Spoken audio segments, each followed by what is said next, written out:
Hi again, Cora here, and this week I'm going to speak to you with the intention to help everyone with grounding techniques. And whether or not you know of grounding techniques, you probably already know about them, and you already probably know a few, and you probably already do some of them.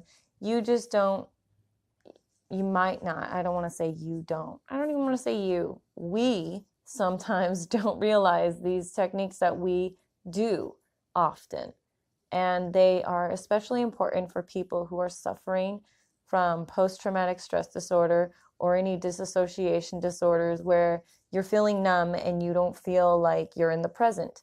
And that's why grounding is very important, because if you ground yourself, you start to focus more on the here and the now, and you're not living in the past and you're not in the future.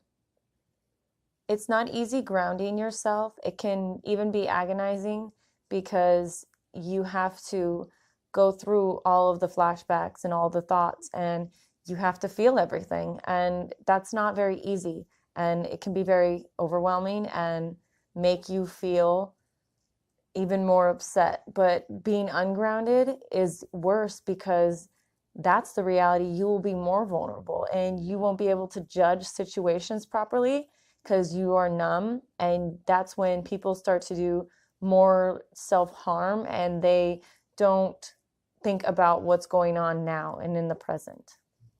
Learning your triggers can help you catch them early, catch the feelings early enough to start practicing skills that can help alleviate the pain and the feelings that bring back all of the unnecessary thoughts that you don't want anymore. But they're still there, and they're going to continue to be there until you start to overthink these thoughts. Because by being self-aware, you start to catch them early enough to practice these skills, because grounding techniques are not something that's just done. It's a skill that you have to practice, and to be a skillful person, you have to do it, and that's the only way to make yourself become more aware and more self-sufficient. Some of the techniques that I'm going to go over are the ones that I personally enjoy doing when I start to feel ungrounded, and some of them are some that I found online, and what works for one might not work for another. So the best thing is trial and error, and the only way to do that is to do it. The first grounding technique is put your feet on the floor, like your bare feet. Firmly smush them on the ground. Feel the ground. Stand up tall and feel the ground. Don't bend your legs and curl in the fetal position. You want to put your feet on the floor and ground yourself. Feel the floor underneath your feet. Name 5 things you can hear, see, or smell, and you can go on a list. You can say, let's say, name 5 things you can see, 4 things you can hear, 3 things that you can smell, 2 things you can touch, 1 person in the room, a person that you see.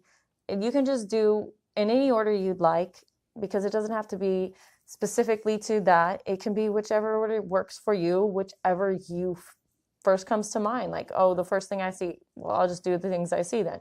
Or the first thing I hear, just do that. Whatever's the most noticeable thing in the room will help you start to notice here and now, because that's what this is all about.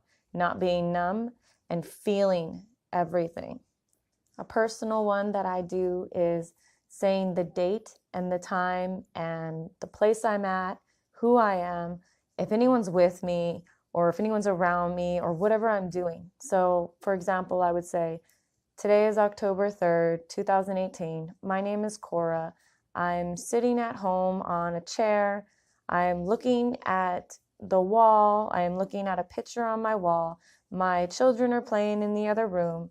And that just helps you focus on now, because if you're focusing on something that happened in the past because of the PTSD or any disassociation where you feel numb and you don't feel like you're here, you're not going to be happy, and you're not going to ever be happy until you learn to live in the present. And grounding takes you to the present. It takes you from being in the future, and it takes you from being in the past because your mind is focusing on something now. You can take several deep breaths. You can take about 7 to 5, and you just focusing on inhaling, holding it, and exhaling. And when you do that, just focus on the way it feels when you breathe in deeply and when you exhale deeply. And that will help you also focus on now. Put on some music, sing. If you can't sing, just make noise out of your mouth. It doesn't matter. Everyone has the opportunity to do something that can help them bring back some joy in their life, and that'll help you with just focusing on something different too. And if you want to dance, get up and dance. Dancing is a great technique to help you focus on now because your body is in motion and it's moving, and you have to focus on your coordination instead of focusing on the bad thoughts that are in your head. You can splash water on your face. Some cold water on your face might wake you up and make you not feel numb anymore. I like to run the cold water on my hands for a few minutes, and just, not a few minutes because we're all trying to conserve water, but I like to run the cold water on my hands for a few seconds and just feel it. And it feels like that's what this is all about, because when you're numb, you never feel it. And I know I keep saying that, but this is the whole point. The whole point is to just be here. Journaling is great. You can journal all your negative thoughts down in a book, and then if it's not in a book, it's a piece of paper, you can just fold the piece of paper. But if it's in like a notebook, you can fold the notebook paper over, close the book, put it on the shelf, and say, I'm walking away from this negativity, and I'm not going to allow it in my life anymore. And that might not work right away, and that's okay. And if it doesn't, go to the next technique. Just keep moving along a list until something brings you here. You can stretch. Stretching is great, and it can work out as an exercise. And if that doesn't work, you can call it yoga. I like it. I think stretching is just yoga, in my opinion, and it is great. And I love it because it also works your body out, and it focuses on coordination, and it keeps your mind busy other than focusing on the negativity. Pet an animal. If you have a dog or a cat or a gerbil or a ferret, whatever you have, pet it. Give it some love. Let it love you back. And you'll start to feel so much better just inside and out. And if that doesn't work, take your pet on a walk. Don't have a pet? Take yourself on a walk. We're all animals here, you know what I mean? You can take a shower. If that doesn't work, focus on the sound of it and focus on the smells that you smell from the conditioners, the soaps, whatever you're using in there. And if you're in the bathroom and you smell something stinky, that also can be a grounding technique because it just brings you to the now. Laugh about it. This is the whole point, is to feel comfortable with who you are. You can have a totem. A totem is great, or a worry rock. I've seen those and they're really, really cool. They're like these smooth rocks that you can rub. And if you don't have that, you can just get a little totem, anything, something small enough to put in your pocket, and you start to feel these feelings, reach in your pocket, and give it a little rub and focus on it and feel it, and it'll take you here. And if that doesn't work, like I said, keep going down that list. Don't give up. The worst thing that can happen is it doesn't work, and that's fine. Find something that does, though. There's so many out there that can and will work. It's a skill that needs to be practiced.